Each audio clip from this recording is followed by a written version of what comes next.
Olá, pessoal, dando continuidade aos nossos estudos metodológicos na disciplina pré-elaboração do trabalho de conclusão de curso. Hoje nós vamos falar um pouquinho mais sobre métodos científicos, entender quais são os métodos de abordagem, os métodos de procedimento que podem ser aplicados nas pesquisas voltadas ao curso de vocês e que possam ajudá-los na construção do projeto de pesquisa, da monografia, posteriormente num artigo científico, mais adiante numa dissertação no mestrado, uma tese de doutorado, e preparando o terreno também para as nossas próximas aulas, nas quais a gente já vai falar especificamente sobre os próprios elementos que devem estar no trabalho de vocês, como, por exemplo, definição do tema, do problema de pesquisa, a formulação das hipóteses. Então, a gente já vai adentrar nos elementos pré-textuais, nos elementos textuais, do trabalho de pesquisa, né, do projeto de pesquisa e da monografia propriamente dita. Então, até vou disponibilizar para vocês, nessa semana, um material de leitura que é elaborado pela própria Universidade Federal do Estado de Minas Gerais, que tem esses elementos para que vocês já comecem a se familiarizar com eles, para que a gente possa, nas próximas aulas, desenvolver de forma mais específica cada um desses elementos, para que todos vocês tenham problemas científicos, né, gente? Problemas para pesquisa científica, que é o nosso objetivo aqui, para facilitar o desenvolvimento por vocês. Muito bem, então, falando um pouquinho sobre os métodos científicos, é importante a gente relembrar qual que é o conceito de ciência. Nós já estamos falando, né, desde a nossa primeira videoaula, já estamos falando de conhecimento científico, fazendo a distinção e ressaltando que o conhecimento científico não é a única forma de conhecimento relevante na nossa sociedade. Mas é importante que a gente relembre que conhecimento é a forma de apropriação do mundo exterior. Esse conhecimento, ele tanto pode ser obtido de forma direta, a partir de uma apropriação que é feita diretamente pelo sujeito em contato com o objeto a ser conhecido, como também pode se dar de forma indireta, a partir de apropriação de um conhecimento que já foi construído. Então, o conhecimento é justamente a busca pela compreensão do ser humano dentro de um contexto em que ele se insere, contexto social, contexto cultural, psíquico, né? E se busca, com isso, melhorar a vida das pessoas. Então, conhecer tem a finalidade de melhorar a vida das pessoas, as relações entre as pessoas, e nós nos apropriamos do conhecimento científico a partir de um modo sistemático. Então, o conhecimento, para que seja considerado científico, ele precisa observar um modo de sistematização que é justamente o método. Ele precisa de seguir a pesquisa científica, que é a investigação de um fenômeno, ela parte de um problema de pesquisa, e o método científico é justamente um caminho que a experiência vai trilhar para alcançar um objetivo, para chegar a um conhecimento válido.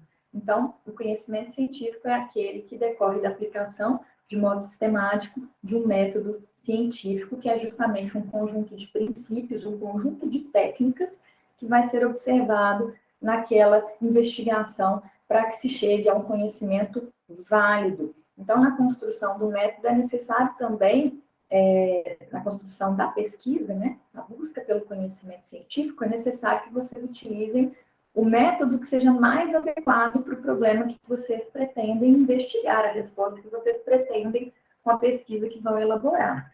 Então, esse conjunto de princípios e de técnicas que compõem o método científico, eles também precisam de ser descritos, que é o que vocês vão fazer com a pesquisa, né? A descrição do método da pesquisa também precisa vir dentro do projeto de vocês, depois na monografia, para que outras pessoas possam melhor compreender aquilo que foi o objeto do estudo, como que vocês chegaram à formulação das hipóteses, se essas hipóteses, a partir do experimento, se confirmaram ou não se confirmaram, caminhando para uma conclusão que pode confirmar ou não essas hipóteses, e que está ali disponível para leitura, né, que tem que ser publicado para que isso chegue a outras pessoas. Então, basicamente, essa descrição também vai contar quais são as etapas do processo de pesquisa, do método científico que vocês aplicaram. Então, o método, gente, ele é o conjunto das atividades sistemáticas, atividades racionais e organizadas que permitem, com maior segurança e economia, alcançar o objetivo da pesquisa, traçando um caminho a ser seguido que permite a identificação de erros, auxiliar as decisões do cientista. Então, o método científico, ele serve para isso, né? E entre as características principais, portanto, em resumo, que o método científico reúne, nós temos o método científico como um fator de segurança e de economia para a consecução do objetivo da pesquisa. Além disso, é preciso relembrar que não existe conhecimento, não existe um método infalível, porque, apesar dele facilitar a identificação de erros, o método científico, a pesquisa sempre vai ser passível de ser refeita por outro cientista, é possível que haja, a partir da conclusão, um novo problema de pesquisa que vai ser colocado, ou aquele mesmo sendo testado de uma outra forma e que não se confirme o resultado. Então, o processo, né, para se chegar ao conhecimento é inesgotável, então não existe um método que seja absolutamente infalível também. Os métodos, eles são frutos das decisões que vão sendo tomadas de forma organizada, sistemática, no contexto da pesquisa científica, para organizar, para ordenar essa atividade de investigação.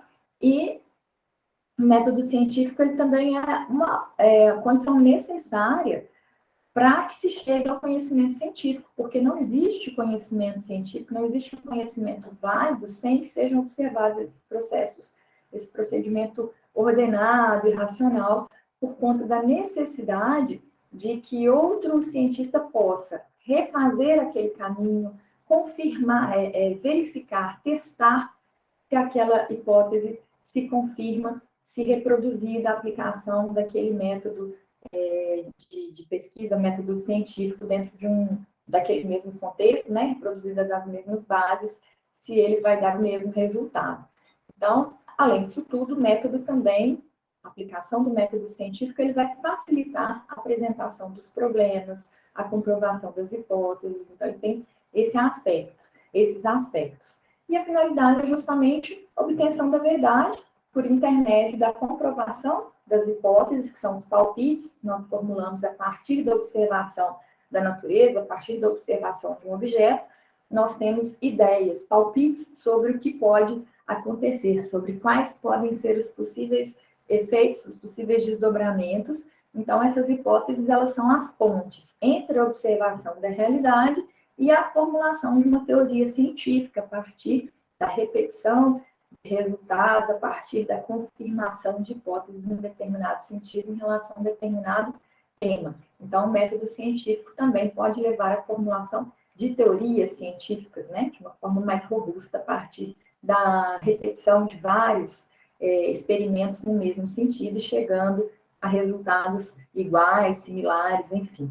Então, entre os objetivos do método científico, nós podemos elencar a descrição dos fenômenos, a previsão dos comportamentos, a explicação desses fenômenos e ainda a aplicação de conhecimentos na prática. Então, entre os objetivos do método científico, nós temos essas possibilidades. Mas será que sempre se deu da mesma forma a observação da realidade? Não, né, gente? Nós sabemos que ao longo da história têm sido desenvolvidos métodos para que haja uma maior possibilidade da humanidade saber se é seguro ou não acreditar em algo, né? Se é seguro ou não acreditar em alguma coisa. Então, isso se desenvolve desde os primórdios da humanidade, mudando, claro, a perspectiva e trazendo outras formas de observação da realidade, consequentemente, também mudam os princípios e as técnicas, ou seja, os métodos científicos para se chegar ao conhecimento. Então, a preocupação em descobrir e explicar a natureza vem desde os primórdios, né, da existência humana, e as duas primeiras questões básicas que eram discutidas, né, nas eras mais primitivas, eram justamente questões relacionadas às forças da natureza, questões relacionadas à morte. E naquele primeiro momento, né, nas nossas sociedades iniciais, nos primeiros grupos que a humanidade, dos quais a humanidade tem notícia, o conhecimento mítico é que justificava tudo. Então, esses fenômenos da natureza, a morte, eles eram justificados a partir da vontade de entidades sobrenaturais. Então, para a explicação dos fenômenos da natureza e do caráter transcendental da morte, havia uma fundamentação no conhecimento religioso. A verdade ela era baseada em revelações da divindade. Então, elas tinham um caráter dogmático, porque elas não eram passíveis de serem criticadas, né? Não existia um questionamento, elas eram aceitas sem qualquer crítica. O caráter sagrado das leis, da verdade, do conhecimento naquele primeiro momento, então, fazia com que houvesse uma apreensão à crítica, não passível de críticas da realidade. Já na antiguidade clássica, os métodos eram mais ligados a sistemas filosóficos que eram baseados na lógica. Então, a partir desse momento em que a gente tem o conhecimento filosófico sendo utilizado para a busca do conhecimento, ocupa-se de uma investigação racional para a compreensão das formas e das leis da natureza. Aí, nesse momento, a gente tem, né, a partir desse momento, a gente tem uma combinação entre o senso comum, as explicações religiosas, o conhecimento filosófico, isso tudo que foi orientando as preocupações da humanidade com o universo, com a natureza, até que no século XVI, século XVII, passou a ser modificada essa visão, sendo desenvolvida uma linha de pensamento que buscava encontrar um conhecimento baseado em maiores garantias, né? Maior possibilidade, maior segurança de que ele estivesse correto. Então, fala-se em método científico moderno, a partir de uma base lógica que foi aperfeiçoada, com princípios sistematizados para encontrar a verdade. E mais um pouquinho depois, já no século XX, a partir do século XX, pode-se falar em método científico contemporâneo, quando o foco do cientista deixa de ser provar que algo seja verdadeiro ou falso, porque qualquer teoria, a princípio, pode ser considerada, pode ser questionada, pode ser refutada por futuras evidências. Então, há uma mudança de perspectiva dentro desse momento, né, a partir do século XX, no contexto do método científico contemporâneo, que passa a considerar que toda verdade é transitória, justamente por essa possibilidade de ser refutado, o conhecimento e de existirem outras possibilidades no futuro, futuras evidências que o modifiquem. Então, a partir desse ponto de vista, considera-se que nada pode ser, de fato, provado, verdadeiramente provado cientificamente. Então, o método científico, atualmente, o método científico contemporâneo, ele considera que o método científico é um processo, considera-se que é um processo contínuo de verificar a adequação das hipóteses à realidade que foi observada até o momento, sem se preocupar necessariamente se vai ser refutado, se vai ser uma verdade absoluta ou não. Então, essa característica que hoje predomina, né, esse entendimento que hoje predomina em relação ao método científico, como sendo esse processo contínuo. E as bases do método científico, elas continuam sendo as mesmas, de observação empírica, ou seja, o conhecimento baseado em evidências que são observadas, então um processo de observação, né, uma etapa de observação dentro do processo, e também pressupõe um sistema lógico de pensamento, argumentos que tenham sentido válido. Então, essas bases de observação e de um sistema lógico de pensamento continuam sendo adotados dentro dessa perspectiva do método científico contemporâneo, que busca simplesmente um processo contínuo de adequação das hipóteses à realidade que foi observada até o momento. Então, a hipótese, ela é um palpite, né? A hipótese é uma proposta de explicação para um determinado fenômeno. E para que seja científica essa hipótese, ela precisa ser falseável, ela precisa ser testável.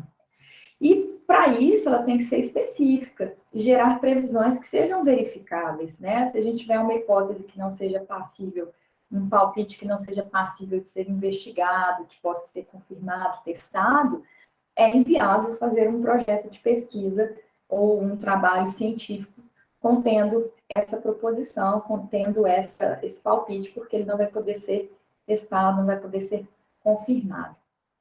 Já os experimentos são feitos justamente para observar um ponto específico da natureza, verificar se as hipóteses, que são as previsões iniciais, os palpites iniciais, eles estão de acordo com a realidade. Esses experimentos, eles podem podem mostrar que aquelas hipóteses concordam ou não com a realidade. Mesmo assim, se não houver uma concordância entre a hipótese e a realidade, nós teremos algo novo sendo descoberto. E qualquer método é sujeito a erros, né? Como já falamos, então é possível que haja necessidade de ajustar a hipótese, de ampliar a hipótese, de restringir a hipótese, de, enfim, adequar ou desde logo rejeitá-la, enfim, abandonar aquela hipótese específica e definir uma outra. E nenhuma evidência é definitiva, né? Podem haver evidências futuras que demonstrem diferente, que indiquem algo diferente daquilo a que se chegou. Então, as etapas básicas que orientam o planejamento da pesquisa, elas englobam, nesse momento, né, nessa fase preliminar, no primeiro momento, elas englobam a observação, a partir da observação da natureza, a partir do mundo ao redor, deve ser feita a definição de um problema, deve ser estabelecido um problema, um questionamento do que foi observado. Como isso acontece? Por que isso acontece? Isso é real? É só uma ilusão? A partir dessa observação e da formulação de um problema específico, de um questionamento que se pretende responder, são formuladas as hipóteses, ou seja, esses palpites, sobre quais seriam as respostas das perguntas. E essa hipótese deve prevalecer, deve prever algum tipo de consequência na natureza, caso seja verdadeira. Então, a hipótese é a delimitação desse palpite, ela tem que ser específica e tem que ser passível de ser testada. E os experimentos são justamente realizados para conferir se entre essa observação e esses palpites é uma confirmação. Os resultados do experimento podem concordar com a hipótese ou não. Daí, o cientista vai formular as suas conclusões, dizer se houve a confirmação ou não das suas hipóteses. E aí, nesse momento, é importante também ressaltar que os resultados, eles devem ser publicados, porque nenhum cientista faz, né? A ciência não é feita por uma única pessoa, por um só cientista. Então, isso é um processo contínuo. Qualquer um pode dar continuidade a uma pesquisa que tenha sido elaborada por outro cientista. Nesse processo, nessas etapas da pesquisa, da aplicação do método científico, pode haver a interrupção da pesquisa, a retomada da pesquisa, a gente pode começar a pesquisa a partir de um ponto que já tinha sido desenvolvido por alguém. Então, por isso que é uma rede colaborativa, e é com essa rede colaborativa que se formula um conhecimento, que se chega ao conhecimento. E quando se reúne um grande número de evidências, de acordo com muitas hipóteses sobre o mesmo tema, aí é criada uma determinada teoria sobre alguma coisa. Então, não é um processo linear, ele pode começar e terminar qualquer uma dessas etapas, e é muito importante que haja essa rede colaborativa e a divulgação dos resultados, a publicação dos resultados, para que haja essa expansão, né, das pesquisas, e que haja a possibilidade de haver uma colaboração de outros cientistas nesse processo. Entre os métodos científicos, é possível que haja uma distinção entre métodos que são mais abstratos, chamados métodos de abordagem, dentre os quais se destacam, essa classificação varia de acordo com os autores, mas basicamente entre os métodos de abordagem pode-se colocar o método indutivo, o método dedutivo, o método hipotético dedutivo e o método dialético ou dialética. Já entre os métodos de procedimento, que para alguns autores são considerados técnicas, que se referem às decisões, né, que vão sendo tomadas pelos cientistas, nós temos o método histórico, comparativo, monográfico, estatístico, tipológico, funcionalista e estruturalista. que são muito comuns de serem aplicados nos cursos de ciências sociais, por exemplo. O método indutivo, ele parte do pressuposto, né, ele leva em consideração casos específicos para a formulação de conclusões gerais. Então, nós temos premissas, nós temos afirmações que são feitas, considerando-se premissas verdadeiras a partir que levam a conclusões prováveis, a conclusões possíveis. Então, a gente tem, por exemplo, uma generalização de propriedades comuns a certo número de casos similares até então observados. Então, é baseado esse método indutivo no fato de que se um fenômeno se repete em muitas situações, né, é possível que ele se repita também numa observação futura, que ele vai ocorrer novamente. Trata-se, então, nesse método indutivo, da definição de uma lei geral ou de um princípio geral a partir de observações que são feitas em um determinado fenômeno que é específico. Então, nós observamos vários fenômenos específicos, identificamos ali repetições, né, um padrão que se repete, e a lógica do pensamento indutivo é justamente considerar que, a partir desses casos particulares, registrados, enumerados, nos quais nós conseguimos identificar semelhanças e repetições, então é possível traçar, é possível criar uma premissa, uma conclusão geral de que é provável que aquilo aconteça num outro momento, né, futuramente. Então, pode-se, por exemplo, considerar como exemplo, o peixe da espécie X vive no mar e tem 90% de ômega 3 na sua pele, por exemplo. Eu observo depois um outro fenômeno, um outro tipo de peixe que também vive no mar, tem também 90% de ômega 3 na sua pele. E eu observo 100 tipos de peixes diferentes, todos eles que vivem no mar. Então, eu posso afirmar que aqueles 100 peixes são do mar. Logo, os peixes do mar têm 90% de ômega 3 em sua pele. Então, posso dizer que todos os peixes, é possível afirmar que todos os peixes do mar têm 90% de ômega 3 na sua pele. Então, a partir da observação, formulo uma hipótese que explica a causa do fenômeno, crio uma regra geral, mas tem que se tomar cuidado, porque existem variáveis. Pode ser que tenha um peixe que vive no mar e que não tem o mesmo percentual de ômega 3 na sua pele, por exemplo, né? Então, a partir do método indutivo, nós conseguimos identificar regras gerais prováveis, mas também não podemos, podem não se confirmar, podem não se repetir em exatamente todos os casos. Então, é necessário ter esse cuidado, né, dentro do processo de aplicação do método indutivo. Então, a gente parte da observação dos fenômenos, descobre as relações entre esses fenômenos, a partir de comparações para aproximar os fatos e esses fenômenos, descobrimos ali qual que é a relação a partir de uma classificação, agrupação, agrupamento, identificamos ali qual é o ponto comum que tem entre esses fenômenos na realidade, para depois a gente fazer uma generalização, mas tomando cuidado de que essa conclusão geral seja considerada uma conclusão provável. Já no caso do método de abordagem dedutivo, o método dedutível, o pesquisador ele vai se utilizar de regras gerais para explicar um objeto individual. Então, é um pouquinho o oposto, né, do método indutivo, porque no indutivo a gente parte de fenômenos específicos para criar uma premissa geral, uma conclusão geral, provável. No caso do método dedutivo, nós também trabalhamos com premissas, mas partimos de uma premissa geral, de uma regra geral para explicar um objeto individual.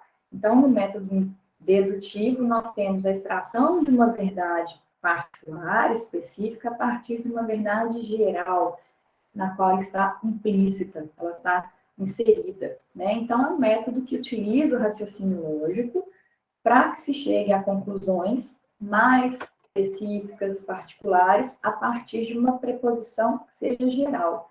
Então, raciocínio dedutivo é um silogismo, né? E também apresenta duas premissas, e a terceira vai ser a conclusão. Então, pegando o exemplo, né, dos peixes, né? Todo peixe do mar tem 90% de ômega 3 em sua pele, essa é a verdade geral, né? Todo peixe do mar, a partir dessa premissa geral. O peixe da espécie X é um peixe do mar. Logo, qual vai ser a terceira premissa ou a conclusão desse silogismo? O peixe X tem 90% de ômega 3, porque se a primeira premissa geral é de que todo peixe do mar tem 90% de ômega 3 na sua pele, e o peixe da espécie X é um peixe do mar, então pode-se concluir que aquele peixe também tem 90% de ômega 3 na pele dele. Então, se eu considerar que as duas primeiras premissas são verdadeiras, a conclusão também vai ser verdadeira. E é necessário saber, né, se essas premissas realmente são verdadeiras, porque senão realmente vai gerar um problema na nossa conclusão.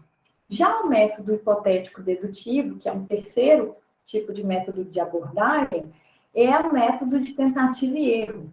Ele é um trabalho feito que vai permitir criar espaços para novas hipóteses, pesquisas posteriores, por exemplo, as pesquisas que estão sendo feitas em relação ao coronavírus. Por quê? Porque o método hipotético dedutivo, ele engloba, submete o fenômeno à influência de variáveis controladas para analisar o impacto dessas mudanças no objeto estudado.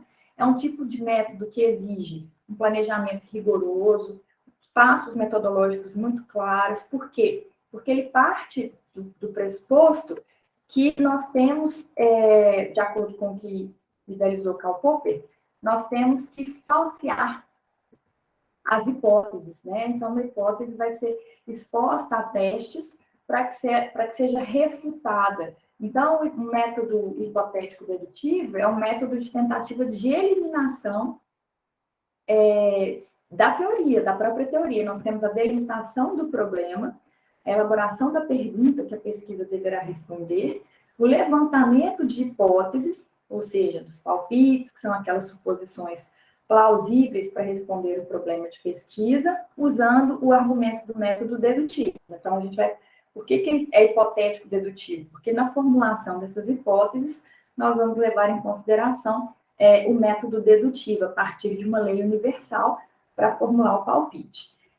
Depois a gente vai fazer a dedução de consequências que poderão ser testadas e falseadas. Então, a gente vai buscar negar aquela hipótese, tentar derrubar o nosso palpite e tentar refutar para mostrar que está correta, porque se nós fizermos tudo que era possível para refutar aquela hipótese e não conseguirmos identificar erros na hipótese, não conseguirmos derrubar a hipótese, vai significar, então, que ela está correta, que ela se confia. É possível que seja necessário corrigir a hipótese, rever, ajustar, isso faz parte de todo, né, processo de pesquisa, há essa possibilidade, mas feita essa tentativa de falseamento a partir da identificação dessas consequências, e não sendo possível refutar a hipótese, ou seja, feitas todas as tentativas, muitos testes, e a hipótese não foi negada, é provável, então, que ela esteja correta. Então, a gente vai ter a conclusão, que vão ser afirmações sobre os resultados da pesquisa, o desenvolvimento das teorias a partir da tentativa de falsear a hipótese. Então, esse método hipotético dedutivo, ele é bastante complexo, porque vai ser a partir da tentativa de bombardear, de falsear as nossas hipóteses, que nós vamos demonstrar posteriormente que não tendo sido possível fazê-lo apesar de todos os testes, né, não tendo sido refutada a hipótese por nenhuma das tentativas, nenhuma das teorias aplicadas, então ela se mantém. Então, o último método de abordagem que podemos mencionar, né, entre os mais relevantes, é o método dialético. No método dialético, é necessário que a gente tenha a identificação de 3 elementos. A tese, que é uma ideia que até então era tido como verdade, era um conhecimento que se considerava como verdade. Na sequência, nós temos o contrário na tese, que é a antítese ou antitese, que vai negar a primeira ideia apresentada. Então, vai haver um diálogo, um embate ali, resultante da tese em confronto com a antítese, com a antitese. E, por fim, a partir desse combate, né, desse confronto entre a tese e a antítese, nós teremos a síntese, que é uma nova tese nesse confronto, nesse diálogo entre as ideias, daí dialética, né, vem de diálogo. E essa síntese, ela pode originar uma outra tese e recomeçar um novo ciclo, né? Esse ciclo vai acontecendo entre os embates, né? Os diálogos podem ir acontecendo até que não haja mais possibilidade de contestar aquela ideia, aquela verdade que se chegou. Então, é um método complexo, mas é muito comum que ele seja aplicado no âmbito jurídico, por exemplo. É muito comum que a gente tenha, quando a gente pensa num processo, né, na petição inicial, o autor da ação expõe os fatos, sustenta ali uma teoria, uma linha de interpretação do direito, num determinado sentido. Quando é apresentada a contestação, o réu se defende, pedindo a aplicação de uma outra teoria, e aí na sentença a gente pode ter uma síntese, né? O juiz, a partir da tese e da antitese, desenvolver uma outra linha de raciocínio, aplicar ali de uma outra forma aquele entendimento, o entendimento dele. E mesmo quando depois as partes fazem um recurso para que seja apreciado pelo tribunal, pela instância superior, elas também têm que dialogar com a sentença, né? Existe um princípio, que é o princípio da dialeticidade, que exige justamente que haja um diálogo, que haja um confronto. Se a parte que faz um recurso da sentença simplesmente copia e cola, repetindo tudo aquilo que ela tinha exposto na petição inicial ou que tinha exposto na contestação, sem atacar especificamente os pontos da sentença, os fundamentos que foram utilizados para a decisão, o recurso deixa de ser conhecido, deixa de ser apreciado, porque ele não obedece o princípio da dialeticidade. Então, essa necessidade de diálogo para a formação de uma outra ideia, de uma outra teoria, né? Enfim, e os métodos de procedimento se referem a uma etapa mais concreta da investigação, com uma finalidade mais restrita, em termos de explicação geral dos fenômenos, menos abstratos do que os métodos de abordagem. Então, eles são mais, são técnicas, né, que pelo uso mais abrangente, foram elegidos à condição de método de procedimento. Então, alguns autores trazem essa noção de que os métodos de procedimento são técnicas que foram sendo utilizadas de forma mais abrangente, enfim, né? Método histórico é o primeiro que a gente pode pensar entre os métodos de procedimento, que pode ser bastante útil na pesquisa que vocês vão desenvolver. O método histórico, ele considera que as formas atuais da vida social, as instituições, os costumes, eles têm origem em relações que ocorreram no passado, em um determinado contexto, e é muito importante que a gente pesquise as raízes, né, da nossa realidade, das instituições, esses costumes, para que a gente possa compreender melhor a natureza, as funções que eles têm hoje. Então, essas formas atuais da vida social, as instituições, os costumes, elas tiveram origem no passado, daí a importância da gente compreendê-las no passado para direcionar as nossas ações no presente, ajustar, né, as necessidades da sociedade atualmente. Então, o método histórico, ele consiste nessa investigação de acontecimentos, processos, instituições do passado para verificar como que eles influenciam a sociedade hoje. Por que que aquelas instituições alcançaram o desenvolvimento daquela forma? Por que que atualmente se organizam dessa maneira? Então, de que maneira o contexto cultural particular de cada época influencia nas organizações atualmente, nas instituições, dentro da sociedade. Então, permite a comparação das sociedades, de sociedades diferentes do passado, do presente, sociedades do presente, né, também em relação à possibilidade de entendimento daquilo que já se experienciou, já se viveu, para que haja ajuste na realidade, permite, inclusive, preencher vazios, né, de fatos, de acontecimentos, para, apoiando-se em um determinado tempo histórico, trazer uma percepção dos fenômenos, né, entrelaçamento entre esses fenômenos para melhor compreensão da realidade.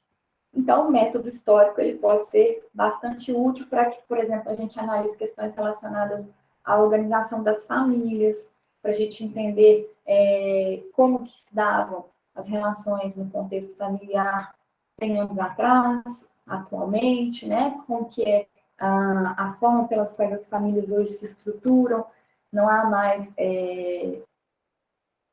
uma definição, um padrão, né? Não deveria mais haver uma limitação a um determinado padrão de família. Hoje em dia existe a possibilidade das famílias se organizarem de formas diversas, sendo que a questão afetiva é muito mais importante do que os laços de sangue propriamente dito, do que as relações de parentesco propriamente ditas, né? Identificar a partir do método histórico, por exemplo, as causas da transição, né, da decadência da aristocracia cafeeira no Brasil para a industrialização, e a partir daí as mudanças que nós tivemos do ponto de vista econômico, político, social. Então, é também um método bastante útil aí nas pesquisas que vocês podem realizar. O método comparativo, na verdade, é o estudo das semelhanças e das diferenças entre os diversos tipos de grupos, de sociedades ou de povos, pode ser aplicado sempre de forma combinada com alguma coisa. Até mesmo no método histórico, a gente pode ter uma combinação com o método comparativo, nos outros métodos também. Então, o método comparativo, ele realiza comparações com a finalidade de verificar semelhanças e explicar diferenças, tendo como objeto de observação grupos, sociedades, povos diferentes. Então, uma investigação que é feita por meio da análise de 2 ou mais fatos e fenômenos, analisando-se as diferenças e as semelhanças entre eles. É um método bastante versátil e serve para comparar, né, tanto grupos e relações existentes atualmente, como as que existiram no passado com o presente, relações entre grupos que estão em diferentes estágios de desenvolvimento. Então, é um método bastante útil. É possível, por exemplo, nós já falamos em algumas aulas para trás, sobre as características da colonização, né, influência da colonização na forma de chegar ao conhecimento. Então, quando a gente compara, por exemplo, países que foram colonizados pelos portugueses, em comparação com os que foram colonizados pelos espanhóis, a gente vai ter diferenças de cultura, né? Enfim, né? O método comparativo pode ser utilizado para essa comparação. Método monográfico. O método monográfico leva em consideração que o estudo de determinados indivíduos, profissões, condições, instituições, grupos ou comunidades pode ter aspectos positivos, né? Pode ser feito com a finalidade de obter generalizações. Então, o método monográfico, ele considera que qualquer caso que se estude em profundidade pode ser considerado representativo de muitos outros, ou até de outros casos semelhantes. Então, a partir do estudo de um determinado grupo, num determinado contexto, nós poderíamos generalizar, criar uma premissa que poderia ser aplicada a outros grupos, por exemplo.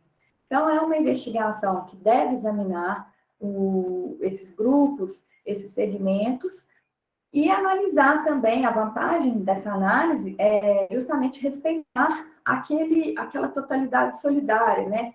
Considerar aquela vida em grupo como uma unidade concreta.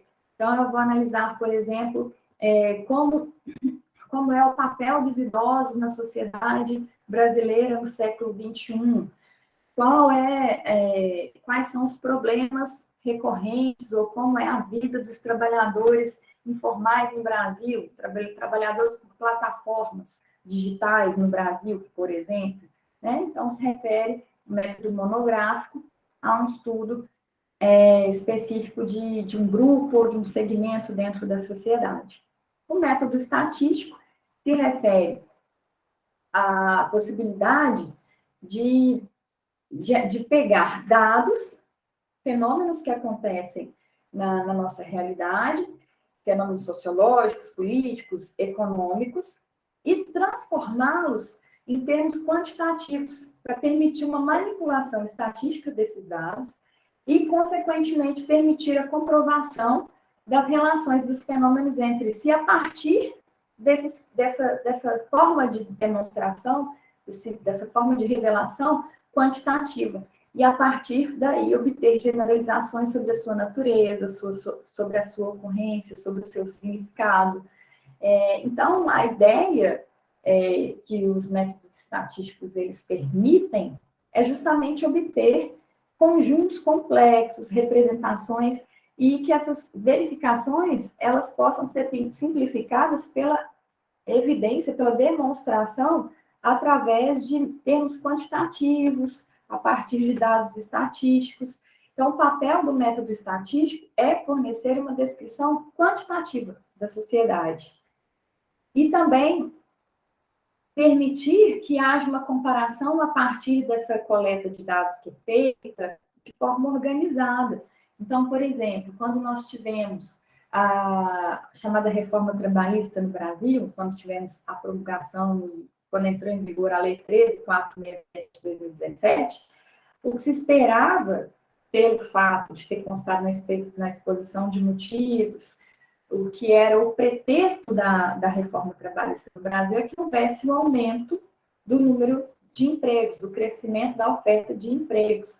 Ao contrário, a redução do índice de desemprego, e já existia um contraponto, já existia uma expectativa de que isso não se concretizasse, porque em outros países em que aconteceram alterações na legislação trabalhista, aconteceram reformas trabalhistas, no sentido de flexibilizar, de tornar mais flexível, né, maleável a lei, tirar algumas imposições, algumas normas com caráter imperativo para dar mais margem à prevalência dos interesses econômicos, isso não se concretizou.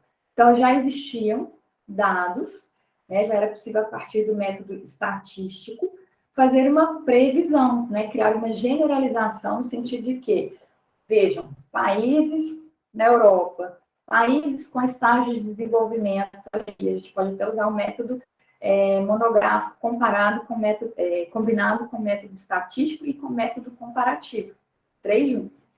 Outros países em que foram feitas reformas semelhantes, que estavam no estágio de desenvolvimento econômico semelhante ao nosso, não houve o resultado que era propagado, né, que constou na exposição de motivos da reforma trabalhista, no sentido de que era preferível relaxar, né, algumas regras impositivas, flexibilizar algumas regras impositivas para o fim de diminuir o desemprego, para o fim de gerar empregos. Isso não se realizou em outros países. Então, já seria possível, a partir dessa observação desses fenômenos em outras sociedades, em outros grupos, em estágio de desenvolvimento semelhante, a partir do método estatístico combinado com o método monográfico, com o método comparativo, dizer que, generalizar que era possível que isso não se confirmasse no Brasil. Como não se confirmou, né? A Lei 13.467, ela não gerou empregos, na verdade, a geração de emprego não se dá através de normas jurídicas, não é assim, é muito mais complexo do que isso, mas foi só para vocês terem um exemplo de aplicação do método estatístico aí, em um caso concreto. É possível também que a gente tenha a aplicação do método tipológico. O método tipológico, ele tem algumas semelhanças com o método comparativo também, mas é um pouquinho diferente. No método tipológico, ao comparar os fenômenos sociais complexos, o pesquisador ele vai criar certos tipos ou modelos ideais, que ele vai construir a partir da análise de aspectos que são essenciais do fenômeno. Então, ele vai captar a essência da realidade, mas a partir de uma abstração. Aquilo ali não é a realidade, é a ideia dele, uma ideia abstrata a respeito de um determinado fenômeno. E a característica principal desse tipo ideal, dessa formulação, é que ele não exista na realidade. Então, ele vai criar abstratamente uma ideia de um padrão ideal, de um modelo ideal de alguma coisa, mas que vai servir de um modelo para uma análise de compreensão dos casos concretos que realmente existem. Então, ele vai comparar o que já existe com aquela abstração, com aquele modelo do que seria o ideal. Então, um exemplo de aplicação do método tipológico seria, por exemplo, quando a gente estuda vários tipos de governo democrático, do passado, do presente, para estabelecer quais são as características típicas e ideais de uma democracia. Então, eu olho para o que já existe, analiso, né, os elementos do que já existe e comparo, método comparativo também compara, mas eu vou comparar com algo que não existe, que é um modelo, um tipo que eu idealizei a partir da minha visão, né, da realidade, mas que não existe na realidade, uma abstração que foi criada. Então, observando os tipos de governo democrático que existem hoje, que já existiram no passado, eu vou estabelecer quais são as características típicas ideais que uma democracia deve ter. Então, em relação a algo no sentido de dever ser, qual seria o modelo de alguma coisa. Mas também o método funcionalista, que é mais um método de interpretação propriamente dito do que o método de investigação. Por quê? Porque o método funcionalista, ele estuda a sociedade do ponto de vista da função, das suas unidades, como um sistema organizado. Então, ele considera que a sociedade ela é formada de partes componentes, que são diferenciadas, interrelacionadas, interdependentes, satisfazendo cada uma delas funções essenciais da vida social, e que as partes elas são melhor entendidas, mais bem entendidas, compreendendo essas funções que desempenham um todo.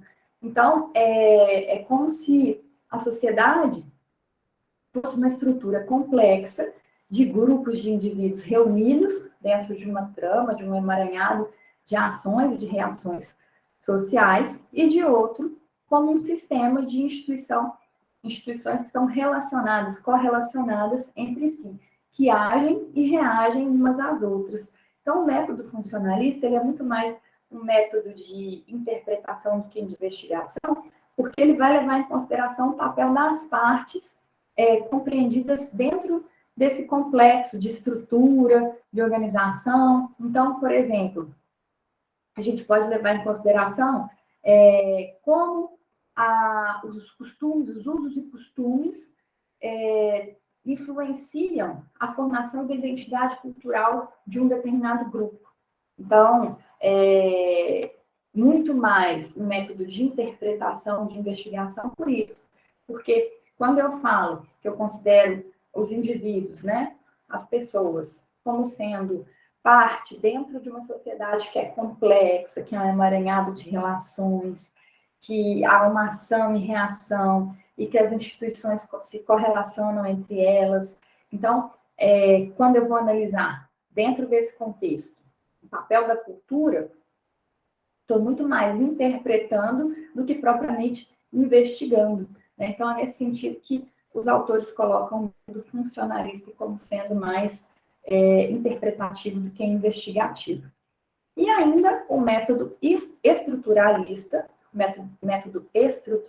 ele parte da investigação de um fenômeno concreto, eleva-se esse fenômeno concreto ao nível abstrato, por intermédio de uma constituição de um modelo que vai representar o objeto do estudo, e retorna-se, por fim, ao concreto, dessa vez como uma realidade estruturada e relacionada com a experiência do sujeito social. Então, no método estruturalista, a gente tem, primeiro, concreto, depois o abstrato, e depois o concreto novamente.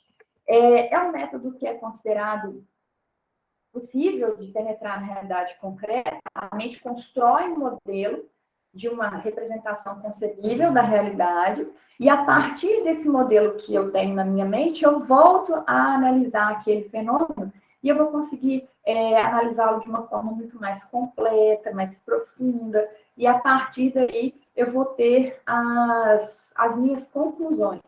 Então, eu vou criar, a partir de uma observação de algo, de um fenômeno concreto, eu vou criar a minha ideia, as minhas reflexões, um modelo na minha mente, e depois eu volto a analisar o concreto a partir daquilo que era abstrato. Então, eu vou conseguir identificar ali melhor os elementos que o compõem, o que é essencial, o que é acidental, as suas interrelações com o mundo. Então, isso é possível que a gente torna possível uma uma análise mais profunda, mais complexa, né, dos fenômenos sociais. Então, a partir dessa interação do concreto abstrato, novamente o concreto. Então, o mais adequado, qual vai ser o método de pesquisa mais adequado para o meu problema? Daqui a pouco, né, quando a gente falar especificamente dos problemas de cada um, vai ser mais fácil da gente identificar, mas nunca percam de vista que pode haver a combinação desses métodos. Estes não são os únicos métodos que existem, né, à disposição de vocês, mas são os que mais comumente são utilizados dentro dessa linha, né, dentro dessa área de conhecimento que a gente vai desenvolver, que a gente vai trabalhar. Nos próximos vídeos, nas próximas aulas, a gente vai falar mais especificamente sobre os elementos da pesquisa dentro dessas fases do processo, né? A formulação do problema, depois a formulação das hipóteses, para escolher melhor qual vai ser o método mais adequado. Muito obrigada. Leia o material que eu vou disponibilizar para vocês, tá bom?